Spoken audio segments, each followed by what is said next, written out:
Hello friends, अस्सलाम वालेकुम and welcome to information TV.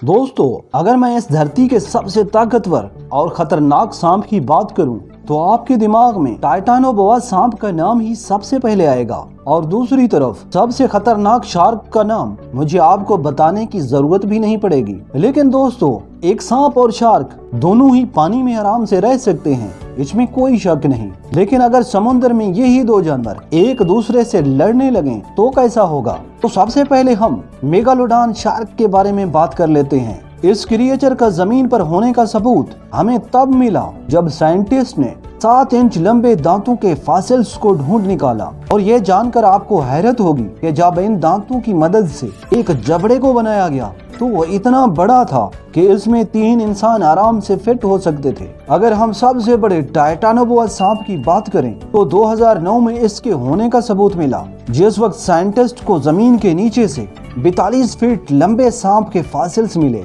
इंसानों को जब इस सांप के बारे में पता चला तो वो हैरान रह गए, क्योंकि उनके लिए यकीन करना मुश्किल हो रहा था कि धरती पर कभी इतने बड़े सांप भी एग्जिस्ट करते थे।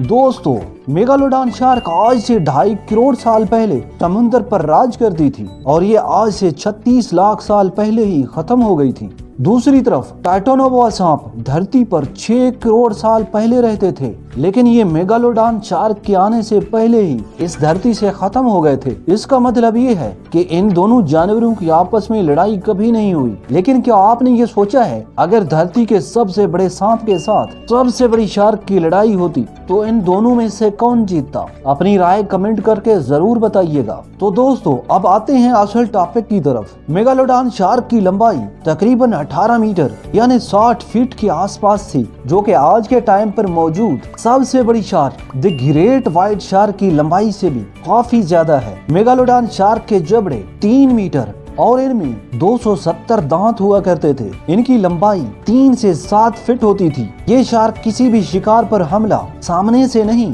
बल्कि साइड से करती थी। मेगालोडॉन शार्क जब किसी शिकार को अपने मुंह में दबोचती थी तो उसका प्रेशर तकरीबन 10 टन के आसपास होता था, जो किसी भी कछुए के सेल को आसानी से तोड़ सकता है। समुद्र के अंदर रहने वाली ये शार्क अपनी तेजी की वजह से भी जानी जाती थी, क्योंकि कोई भी शार्क अगर 22 किलोमीटर फी घंटा की रफ्तार से तैर पाए तो ये कोई आम बात नहीं। टाइटानोबोआ सांप के दरियाफ्त होने से पहले 100 सालों तक जाइग्राफेस को ही सबसे बड़ा सांप माना जाता था, जिसकी लंबाई 10 मीटर यानी 33 फीट होती थी। और साइंटिस्टों का इस पर भी दावा था कि तारीख के सबसे बड़े सांपों में जाइग्राफेस कभी एग्जिस्ट ही नहीं कर सकता। लेकिन जब टाइटानोबोआ सांप के फॉसिल्स मिले तो इसने दुनिया भर के साइंटिस्टों को हैरत में डाल दिया, क्योंकि टाइटानोबोआ सांप की लंबाई 42 फीट थी, जो कि जाइग्राफेस से भी 10 फीट ज्यादा थी। टाइटानोबोआ सांप आज के एनाकोंडा सांप की तरह ही नजर आते थे, लेकिन हुजूम में इनसे बड़े और ताकतवर हुआ करते थे। टाइटानोबोआ सांप भी एक आम सांप की तरह अपने शिकार की रीढ़ की हड्डी को तोड़कर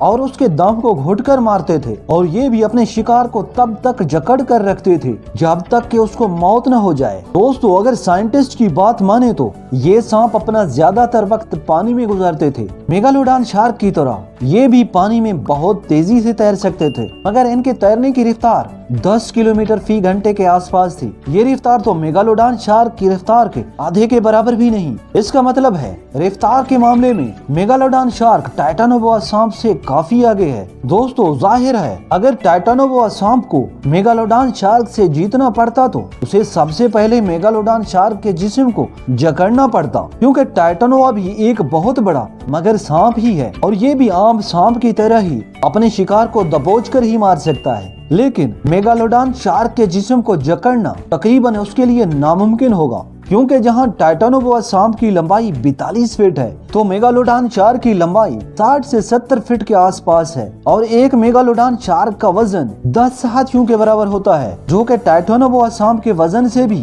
तकरीबन 8 गुना ज्यादा है। इसका मतलब ये है कि टाइटानोबोआ सांप अगर मेगालोडॉन शार्क के जिस्म को जकड़ भी ले तब भी इसको जान से मार देना उसके लिए नामुमकिन है, क्योंकि मेगालोडॉन शार्क के लिए इसके शिकंजे को तोड़ना कोई बड़ी बात नहीं। इन दोनों की लड़ाई में अगर देखा जाए तो टाइटानोबोआ सांप की लंबाई ही इसके लिए सबसे बड़ा डिसएडवांटेज हो जाती, क्योंकि इतनी बड़ी साइज होने की वजह से मेगालोडॉन शार्क के लिए इसे पकड़ना और भी आसान हो जाता। क्योंकि मेगालोडॉन शार्क इसके जिस्म के किसी भी हिस्से पर आसानी से हमला करके पकड़ सकती थी और इस केस में टाइटानोबा सांप कुछ भी नहीं कर पाता। जैसा कि मैंने वीडियो की शुरुआत में आपको बताया था कि मेगालोडॉन शार्क की बाइटिंग फोर्स 10 टन के आसपास होती है और अगर गलती से भी टाइटानोबा सांप सिर्फ एक बार के लिए ही मेगालोडॉन शार्क के जबड़े में फंस जाए तो पलक झपकते ही इसके जिस्म के टुकड़े टुकड़े हो जाते। और तो और टाइटानोबा सांप के पूरे जिस्म को खाने के बाद भी मेगालोडॉन का पेट भी नहीं भरता। दोस्तों, उम्मीद है कि आप अच्छी तरह समझ चुके हैं कि इन दोनों जानवरों की लड़ाई की सूरत में कौन जीतता, लेकिन मैं आपकी राय भी जानना चाहूंगा जो आप कमेंट करके बता सकते हैं।